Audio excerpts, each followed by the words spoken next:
नमस्कार, मैं हूं आपके साथ प्रगति और आप देख रहे हैं टोटल टीवी। हरियाणा में विधानसभा चुनाव का समय नजदीक है। सभी दल जीतने के लिए एड़ी चोटी का जोर लगा रहे हैं, लेकिन चुनाव से पहले टिकट को लेकर कई तरह की चर्चाएं भी तेज हैं। बीजेपी किसी कोटे का ध्यान रखने की बजाय जाति समीकरण और पार्टी की जीत की कसौटी पर खरा उतरने वाले उम्मीदवारों पर विधानसभा चुनाव में दांव खेल सकती है। इसी को लेकर हमारे खास प्रोग्राम टिकट की टक्कर में आपका बहुत बहुत स्वागत है। टोटल न्यूज की टीम हर विधानसभा में पहुंच रही है, वहां की जनता की नब्ज टटोलने की कोशिश कर रही है। टिकट को लेकर किस तरह के समीकरण बन रहे हैं, क्या तालमेल बढ़ाकर जिताऊ चेहरों की तलाश हो रही है, यही जानने के लिए हमारी टीम हिसार जिले के विधानसभा क्षेत्रों में पहुंची और हर वर्ग के लोगों से उनका ओपिनियन लिया। आज चर्चा इसी मुद्दे पर होगी कि हिसार जिले में किस पार्टी के बीच टक्कर कांटे की मानी जा रही है और जनता का भरोसा किस नेता के साथ है।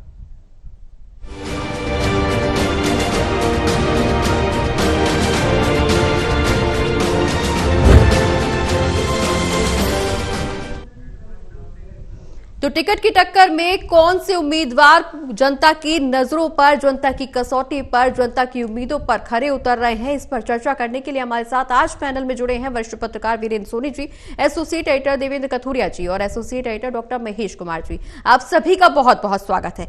चर्चा की शुरुआत करेंगे, लेकिन उससे पहले एक रिपोर्ट पर नजर डाल लेते हैं।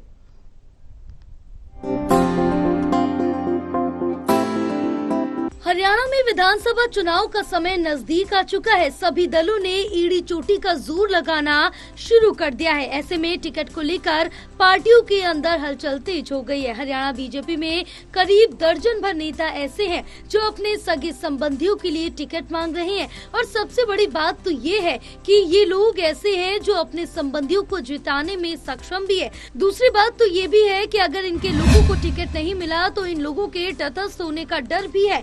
हरियाणा में वैसे भी पार्टी की मुश्किलें कम नहीं है। पार्टी कोई और परेशानी मोल लेने की स्थिति में नहीं है। वहीं कांग्रेस पहले ही संकेत दे चुकी है कि निष्ठावान, समर्पित और जिताऊ चेहरे को कांग्रेस टिकट देगी। टिकट की मारामारी के बीच प्रदेश में किस तरह का माहौल है, किसके बीच टक्कर का मुकाबला नजर आ रहा है, इन्हीं सवालों का जवाब जानने के लिए हमारी टीम अलग अलग विधानसभा क्षेत्रों में पहुंच रही है और जनता की नब्ज टटोलने की कोशिश कर रही है। हरियाणा का हिसार जिला एक दौर में बीजेपी के लिए बंजर रहा, लेकिन 2014 के बाद से पार्टी ने अपना जनाधार बढ़ाया है। हिसार जिले में हिसार, नलवा, बरवाला, नारनौद, हांसी, आदमपुर और उकलाना 7 विधानसभा सीटें आती हैं। सभी सीटों पर अलग अलग समीकरण नजर आ रही हैं। टिकट लेने वाले दावेदार अपने क्षेत्र में सक्रिय हो चुके हैं और जनता के बीच अपनी पकड़ बनाने में लगे हुए हैं। यही सब जानने के लिए हमारी टीम हिसार के विधानसभा क्षेत्रों में पहुंची और सभी वर्ग, जिसमें गरीब, अमीर, मध्यम वर्ग, पुरुष और महिलाओं से उनका ओपिनियन लिया। इस ओपिनियन पोल को पूरी तरह से गोपनीय रखा जाएगा। इसमें किसी भी व्यक्ति की पहचान का खुलासा नहीं किया जाएगा। ये सिर्फ एक विचार है, इसका चुनाव से कोई लेना देना नहीं है। Election desk, total news.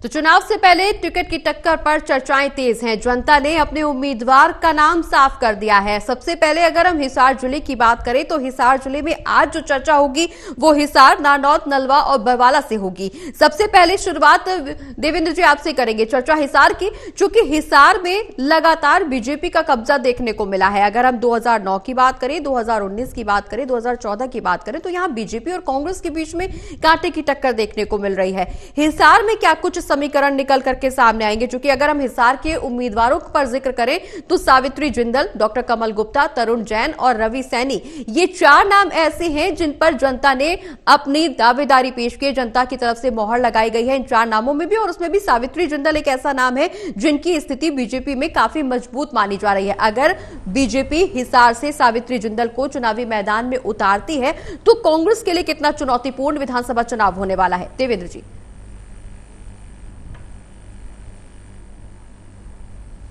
देखिए प्रगति, हिसार जिला हरियाणा के उन जिलों में शुमार है जहां राजनीतिक गतिविधियां बहुत गहराई से जुड़ी होती हैं। जो भी प्रमुख दल हरियाणा के हैं, इनेलो रही है, कभी लोक दल थी, उसके बाद जेजेपी बनी, बीजेपी, कांग्रेस, कभी बसपा मजबूत थी, आज कमजोर है। तो हिसार की चारों सीटों जो हमने अभी तक दिखाई हैं, उसमें सावित्री जिंदल की बात करें, सावित्री जिंदल कांग्रेस से विधायक थी हिसार से, जब भूपेंद्र हुड्डा की कांग्रेस की सरकार थी। उसके बाद एक इलेक्शन उन्होंने ड्रॉप किया है, उनके अपने कारण रहे होंगे। लेकिन थोड़ा टाइम पहले, अभी जब लोकसभा चुनाव हुए हैं, लोकसभा चुनाव से थोड़ा पहले, चूंकि लोकसभा चुनाव में नवीन जिंदल जो उनके बेटे हैं, 2 बार सांसद रहे थे कांग्रेस से, कुरुक्षेत्र से, लेकिन एक चुनाव उन्होंने भी ड्रॉप किया, लेकिन उनको अब बीजेपी से चुनाव लड़वाया गया था कुरुक्षेत्र से। नवीन जिंदल जब चुनाव लड़ रहे थे तो थोड़े दिन बाद ही सावित्री जिंदल जो उनकी माता है और पूरे देश की सबसे अमीर महिला मानी जाती है, वो जिंदल ग्रुप की चेयरपर्सन है, अपनी माता को उन्होंने बनाया हुआ है। सावित्री जिंदल भूपेंद्र हुड्डा सरकार में मंत्री थी, छवि अच्छी है, एक अच्छी महिला होने के नाते राजनीति में भी उन्होंने अपना सिक्का जमाया है, गरीबों की मदद करना, अच्छी अपनी छवि को बना के रखना। और जिंदल परिवार से ही मैं समझता हूं, जिंदल परिवार का जितना बड़ा कारोबार, औद्योगिक साम्राज्य है, उससे हिसार की पहचान है हरियाणा से बाहर भी। तो बहुत सारे लोग हैं जिनको लोकल लोग सैकड़ों हजारों की तादाद में लोगों को रोजगार भी दिया हुआ है, सामाजिक कार्य भी करते हैं। और इनका एक जिंदल स्कूल भी है, ओपी जिंदल के नाम से, उस स्कूल में एडमिशन पाना भाग्य की बात होती है, बहुत अच्छा स्टैंडर्ड का स्कूल है। कुल मिलाकर मनोहर लाल जी जब मुख्यमंत्री थे, उन्होंने नवीन जिंदल को जैसे टिकट दिलवाई थी, हालांकि उनको भी मिली थी करनाल से, लेकिन मनोहर लाल चूंकि बड़ी भूमिका में थे तब जब लोकसभा चुनाव की टिकटों का वितरण हुआ, तो सावित्री जिंदल को भी ज्वाइन कराने वाले बीजेपी में मनोहर लाल जी ने पटका पहनाया था उनको। तो सावित्री जिंदल अब बीजेपी में है।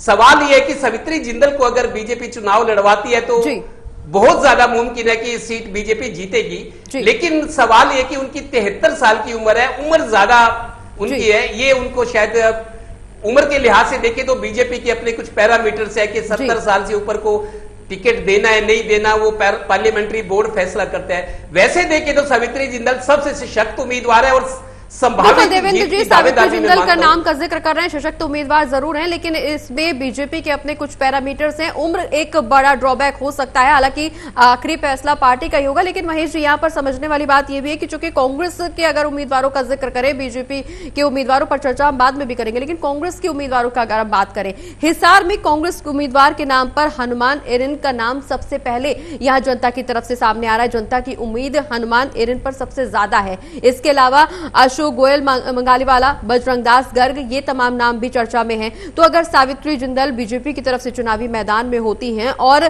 कांग्रेस की तरफ से चुनावी मैदान में उम्मीदवार अगर पार्टी हनुमान एरिन को बनाती, तो कितना दिलचस्प मुकाबला हिसार विधानसभा सीट पर देखने को मिलेगा? महेश जी।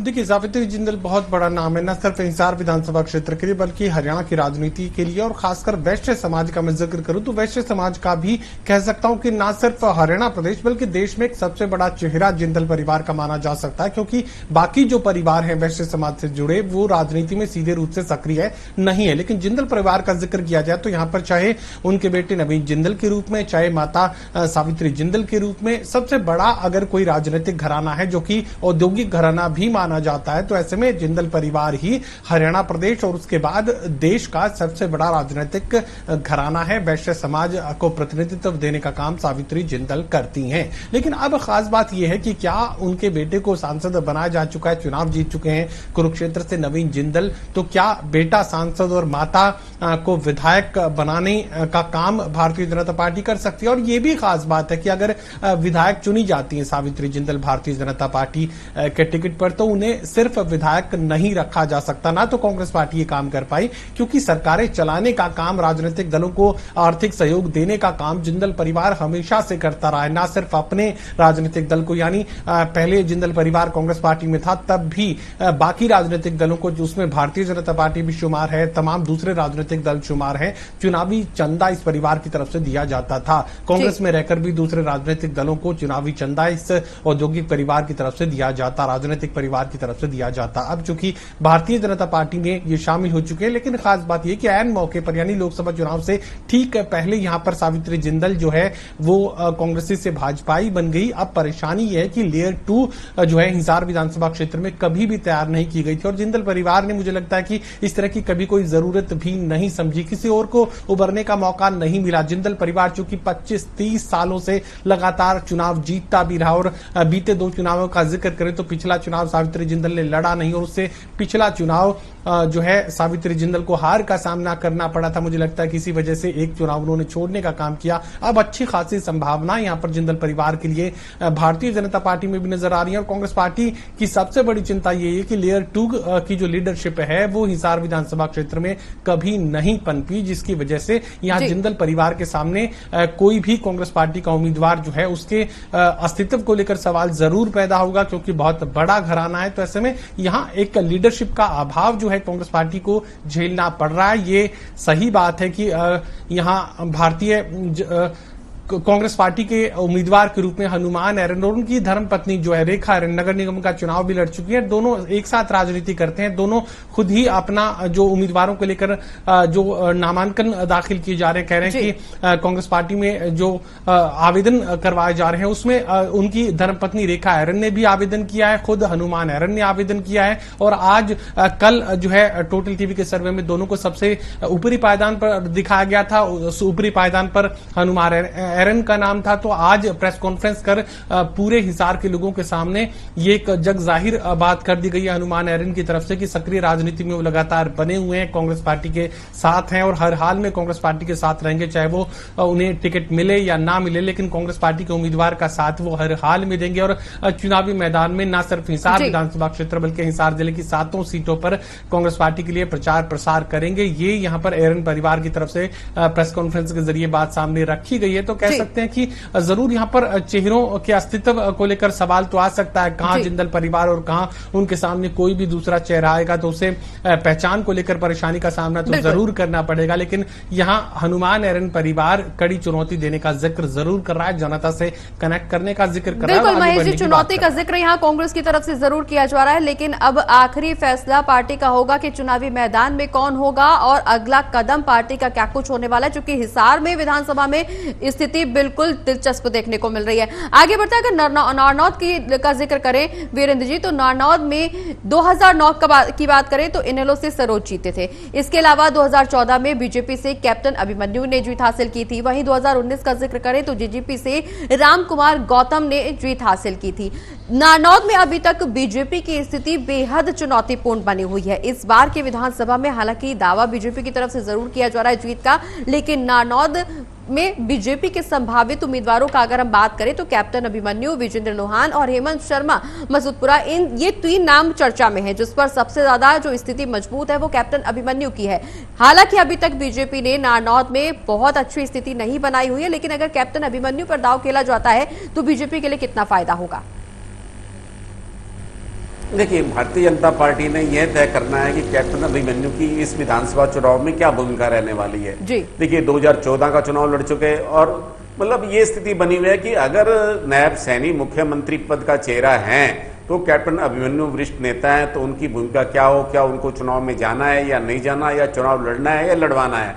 तो इस तरह पार्टी को उनकी भूमिका को अभी तय करना है। ये बात ठीक है कि कैप्टन अभिमन्यु नारनौद में लोकप्रिय चेहरा हैं, लेकिन इसके बावजूद उनकी समस्याएं कम नहीं है। देखिए, किसान आंदोलन का इस क्षेत्र में व्यापक प्रभाव रहा है और किसानों में भारतीय जनता पार्टी की छवि जो है अपेक्षाकृत अनुकूल नहीं है। भारतीय जनता पार्टी को वहां प्रतिकूल परिस्थितियों का सामना करना पड़ रहा है और इसका असर कैप्टन अभिमन्यु पर भी पड़ सकता है। हाँ, कैप्टन अभिमन्यु तैयारी तो कर रहे हैं, लेकिन पार्टी की ओर से क्या संकेत आता है ये देखने वाली बात है, क्योंकि कैप्टन अभिमन्यु इस समय अब चुनावी राजनीति की ओर पार्टी उनका उपयोग करना चाहेगी या संगठन के कामों में उनका उपयोग करेगी, ये तो पार्टी हाईकमान को तय करना है। लेकिन कैप्टन अभिमन्यु के लिए नारनौद की सीट जो है इतनी सरल नहीं है, क्योंकि वहां के जो हालात हैं वो भारतीय जनता पार्टी के अनुकूल नहीं है।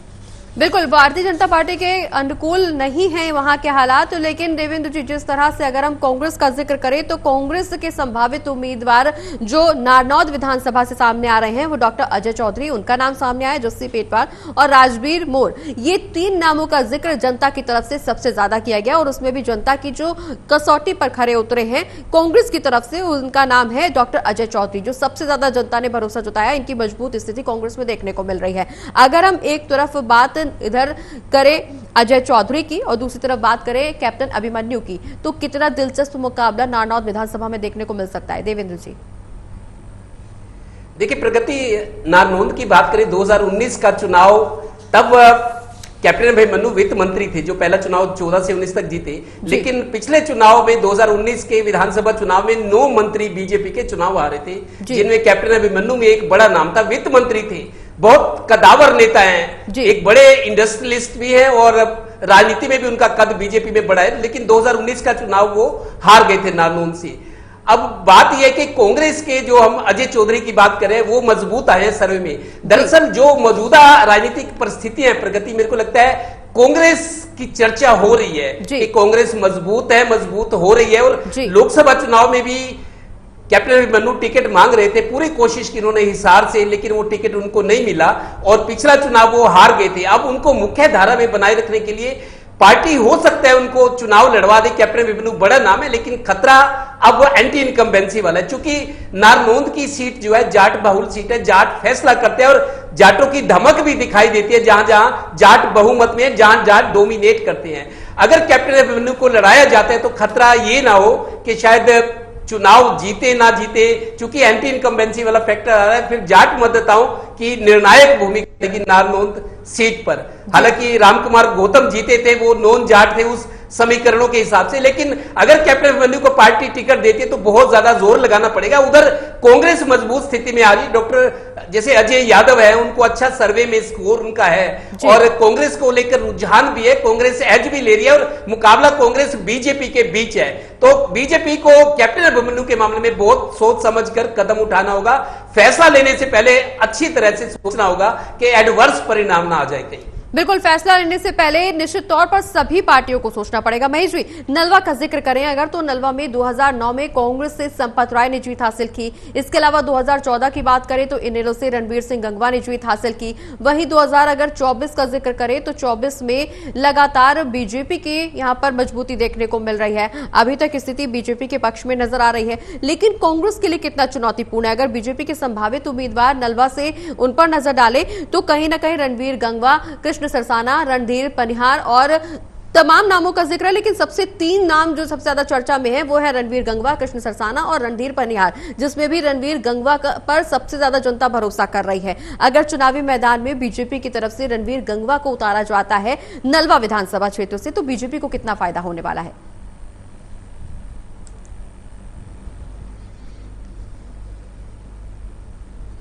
देखिए, रणबीर गंगवा को चुनावी मैदान में उतारे जाना ये भारतीय जनता पार्टी के लिए बेहद जरूरी है। कुम्हार जाति को प्रतिनिधित्व देते हैं रणबीर गंगवा और हिसार जिले में कुम्हार जाति को एक सीट कम से कम दी जानी है, तो क्या वो जो है बरबाला विधानसभा क्षेत्र हो सकता है या फिर नलवा विधानसभा क्षेत्र। लेकिन चूंकि नलवा विधानसभा क्षेत्र से ही रणबीर गंगवा लगातार चुनाव लड़ते रहे, लेकिन इस बार परिस्थितियां जो है बदली हुई नजर आ रही हैं रणबीर गंगवा के लिए और खासकर भारतीय जनता पार्टी के लिए यहाँ पर चुनौतियां बढ़ती हुई नजर आ रही हैं। कांग्रेस पार्टी का यहाँ पर चुनावी मुकाबले का मैं जिक्र करूं तो कांग्रेस पार्टी को यह तय करना है कि यहाँ पर ओबीसी के कोटे में ये सीट डालनी है या फिर कुम्हार जाति को चुनावी मैदान में उतारने का काम करना है या फिर जाट उम्मीदवार को नलवा विधानसभा क्षेत्र में कांग्रेस पार्टी चुनावी मैदान में उतारने जा रही है। ये स्ट्रेटेजिक फैसला होगा, कांग्रेस पार्टी का फैसला ही महत्वपूर्ण इस चुनाव में बना रहेगा कि ओबीसी के साथ यानी कुम्हार समाज के साथ या फिर जाट उम्मीदवार के साथ, ये कांग्रेस पार्टी को तय करना। लेकिन भारतीय जनता पार्टी का जिक्र यहां पर किया जाए तो रणबीर गंगवा के टिकट को किसी भी तरह की चुनौती यहां पर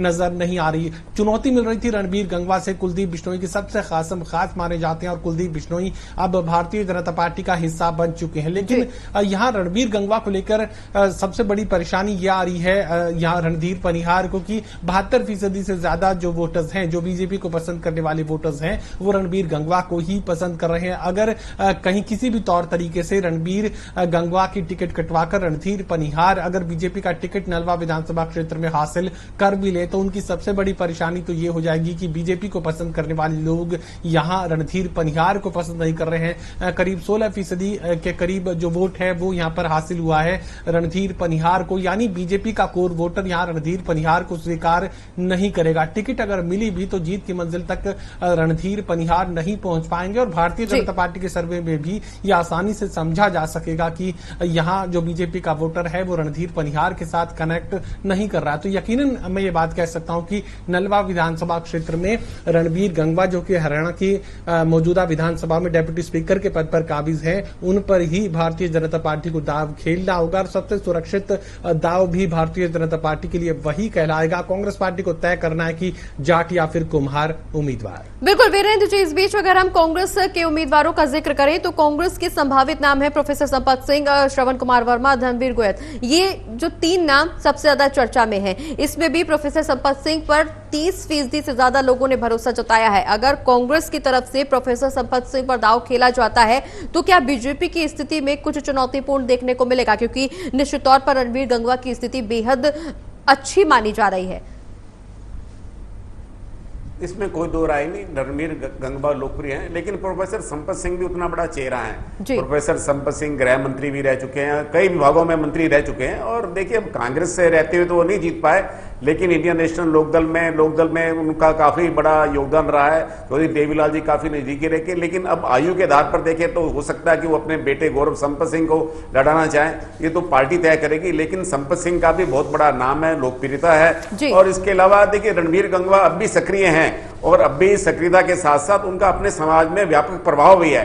तो इसलिए अगर हम देखें, अगर रणबीर गंगवा को कोई चुनौती दे सकता है तो इस विधानसभा क्षेत्र में प्रोफेसर संपत सिंह या उनके बेटे गौरव संपत सिंह ही हैं। जी, हालांकि अगर हम बरवाला विधानसभा का जिक्र करें देवेंद्र जी, तो इस दौरान बरवाला विधानसभा में 2014 में इनेलो से वेद नारंग ने जीत हासिल की, 2019 में जोगीराम सिहाग ने जीत हासिल की। अगर हम बीजेपी के उम्मीदवारों का जिक्र करें तो जनता ने सबसे ज्यादा भरोसा जोगीराम सिहाग पर ही जताया हुआ है। अगर बरवाला विधानसभा क्षेत्र का जिक्र करें तो सबसे ज्यादा बीजेपी के संभावित उम्मीदवार के नाम पर जो भरोसे वाला नाम सामने आया वो जोगीराम सिहाग का है। कांग्रेस के लिए कितना चुनौतीपूर्ण होगा बरवाला विधानसभा, क्योंकि बीजेपी की स्थिति यहां पर भी बेहतरी देखने को मिल रही है? देखिए प्रगति, जोगीराम सिहाग के बारे में जो हम पृष्ठभूमि जब हमने सर्वे दिखाया कि आरएसएस या बीजेपी की विचारधारा से जुड़े रहे हैं, उन्होंने कोशिश की, बीजेपी ने टिकट नहीं दिया या उनको नहीं मिल सका क्योंकि पार्टी का फैसला है वो मानना पड़ता है, तो जेजेपी से वो चुनाव लड़े थे और जीत गए। चूंकि इनकी जमीन मजबूत थी, सियासी तौर पे इफेक्टिव थे, इसलिए लोगों ने इनको जिताया, लेकिन जेजेपी की टिकट पर। लेकिन जोगीराम सिहाग और रामनिवास सूर्जेखेड़ा ये 2 जेजेपी विधायक है जिनके खिलाफ जेजेपी की टॉप लीडरशिप ने स्पीकर को ये अर्जी दी हुई है कि ये हमारी पार्टी की टिकट पर जीते हैं, लेकिन पार्टी के असूलों को नहीं माने, पार्टी के खिलाफ काम कर रहे हैं, पार्टी की गतिविधियों के खिलाफ जा रहे हैं। इनकी विधानसभा सदस्यता खत्म करने की अर्जी दी है। हालांकि 4 हफ्ते का टाइम स्पीकर ने कहा है, तो मेरे को लगता है इन्होंने जोगीराम सिहाग जो जीते थे जेजेपी टिकट पर, लेकिन बीजेपी के मंच पर उनका समर्थन करें, बीजेपी के साथ होने का उनके साथ भी आए हैं, समर्थन भी दिया, और उनकी जो लेक्चर होते हैं या जो गतिविधियां पूरी तरह से बीजेपी को समर्थन देने वाली है। और शायद हो सकता है चुनाव का समय है, क्योंकि चुनाव में भी व्यापार में अगर डील होती है तो चुनाव के समय भी पार्टियों में डील होती है। माना यह जा रहा है कि जोगीराम सिहाग को बीजेपी ने पुचकारा हुआ है, उसको थपकी दी हुई है कि हम आपको टिकट देकर लड़वाएंगे, और उनको लगता है कि बीजेपी टिकट देती है, क्योंकि बीजेपी प्रीमियम पार्टी आज तो सत्ता में है, दिल्ली में भी है, हरियाणा में भी है, और बड़ी पार्टी है, सब कुछ तैयार है संगठन के तौर पर, संसाधनों के तौर पर। तो जोगीराम सिहाग खुद को मजबूत माने है, और शायद बीजेपी उनको टिकट दे तो उनको लगता है एक बार फिर मेरी नैया पार लग जाएगी। तो इस स्थिति में मेरे को लगता है बीजेपी के लिए फायदे का सौदा है। बिल्कुल, लेकिन बीजेपी के लिए बरवाला विधानसभा से फायदे का जोगीराम सिहाग को लेकर सर्वे क्या कहता है पार्टी का, उस पर बहुत कुछ निर्भर करता है। बिल्कुल देवेंद्र जी, बीजेपी के लिए फायदे की स्थिति जरूर है बरवाला विधानसभा से, लेकिन महेश जी अगर हम यहाँ पे कांग्रेस के संभावित उम्मीदवार की बात करें बरवाला विधानसभा में, तो निश्चित तौर पर डॉक्टर राजेंद्र सूरा का नाम सबसे मजबूत स्थिति में माना जा रहा है। इसके अलावा रामनिवास घोडेला और भूपेंद्र गंगवा का नाम भी जिक्र में है। तो अगर डॉक्टर राजेंद्र सूरा का नाम चुनावी मैदान में उतारा जाता है पार्टी की तरफ से, तो बीजेपी के लिए क्या कुछ स्थिति बनने वाली है?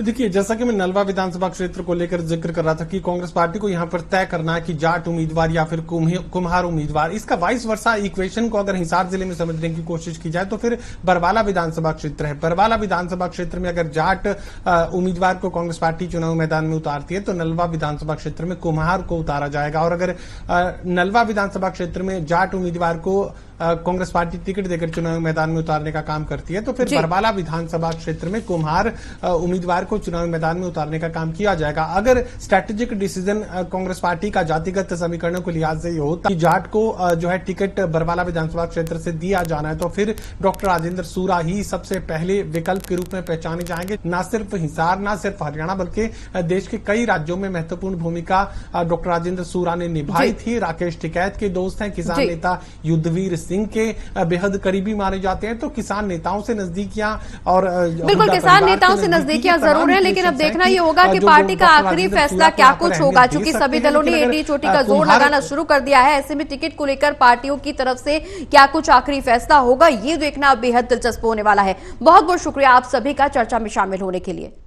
तो आज तमाम सीटों पर चर्चा की गई, हिसार जिले की तमाम विधानसभा क्षेत्रों पर चर्चा की गई, जिसमें निश्चित तौर पर अब पार्टी को अगला फैसला लेना है। एड़ी चोटी का जोर सभी दलों ने लगा दिया है, लेकिन पार्टी का आखिरी फैसला टिकट की टक्कर में किसको लेकर के क्या होता है, ये देखना बेहद दिलचस्प बना हुआ है। छोटे से ब्रेक के लिए रुक रहे हैं, जल्द होंगे हाजिर।